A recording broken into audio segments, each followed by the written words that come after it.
লক্ষ জিয়া করে করে দিয়েছি তো রক্ত,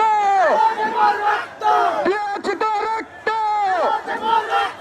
রক্তের বন্যায় দেশে যাবে অন্যায়, স্বৈরাচারের দালালেরা, আওয়ামী লীগের গুন্ডারা, ছাত্রলীগের গুন্ডারা, যুবলীগের গুন্ডারা। আমাদের আজকে আওয়ামী লীগের সন্ত্রাসের বিরুদ্ধে প্রতিবাদ মিছিল ঢাকা 17 আসনে জামান কামান মোল্লা ভাইয়ের নেতৃত্বে। সামনে নির্বাচন, এই যে আওয়ামী লীগের সন্ত্রাসেরা যা নৈরাজ্য সৃষ্টি করতেছে, সামনে নির্বাচন বানচাল করবার চেষ্টা করতেছে। এই জন্য আমরা সবাই একত্রিত হইয়া প্রতিবাদ মিছিল করিলাম। আমরা মনে করেন গত 17 বছর নির্যাতন হয়ে আমরা রাজপথে ছিলাম, এখন ইনশাল্লাহ থাকবে। সামনে আল্লাহর রহমতে দেশনায়ক তারেক রহমান বাংলাদেশে ফিরবে, আল্লাহর রহমতে ধানের শীষ আমরা ইনশাল্লাহ জয় করে নিব।